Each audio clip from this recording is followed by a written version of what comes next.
Praise the lord. ఈ దినమున మనకు అనుగ్రహించబడిన శ్రేష్టమైన యేసయ్య మాట సామెతల గ్రంథం 10వ అధ్యాయం 24వ వచనం. నీతిమంతులు ఆశించున్నది వారికి దొరుకును.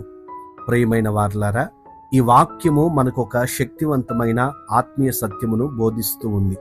నీతిమంతుడు అంటే చేసిన పాపములను దేవుని ఎదుట ఒప్పుకొని విడిచిపెట్టి యేసు క్రీస్తు రక్తము చేత పరిశుద్ధపరచుకొని దేవుని చిత్తానుసారముగా దేవుని మార్గములో విశ్వాసముతో దేవుని గౌరవిస్తూ నడిచేవాడు. అతడు మనుషుల యొక్క నీతిని కాదు, దేవుని నీతిని మాత్రమే నెరవేర్చగలిగిన వాడు. ఇలాంటి నీతిమంతుడు ఆశించే ప్రతి మంచి విషయం దేవుని చేతుల నుండి లభిస్తుంది. పరిశుద్ధ గ్రంథంలో మనల్ని బలపరుచున్నట్లు ఇలాంటివి అనేకమైన మాటలు వ్రాయబడి ఉన్నాయి. కీర్తనల గ్రంథం 37వ కీర్తన 4వ వచనములో, యెహోవాను బట్టి సంతోషించుము, ఆయన నీ హృదయ వాంఛలను తీర్చును. మన హృదయ వాంఛలు దేవుని చిత్తానుసారమైనవైతే ఆయన ఖచ్చితముగా వాటిని నెరవేరుస్తాడు.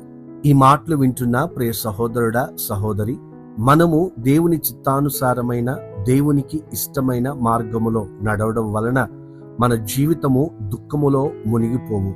మీరు దేవుని చిత్తానుసారముగా ఆయనను ఏమి అడిగినా ఖచ్చితముగా ఆయన మీ జీవితంలో దాన్ని దయచేస్తాడు. కాబట్టి విశ్వాసమును కోల్పోక దేవుని కొరకు జీవించండి. ప్రార్థన. మా హృదయ అంతరంగములను ఎరిగిన దేవా, మీకు స్తోత్రం. మమ్ములను నీతిమంతులుగా మార్చునట్లు మీ స్వరక్తము చేత మమ్మల్ని కడిగి పరిశుద్ధపరిచినందుకై మీకు స్తోత్రం.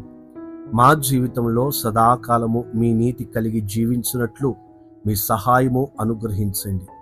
నీతిమంతుడు ఆశించున్నది దొరుకును అని మీరు ప్రమాణము చేసిన రీతిగా మా జీవితాల్లో సమృద్ధి కలుగజేయమని యేసు నామమున ప్రార్థిస్తున్నాము తండ్రి.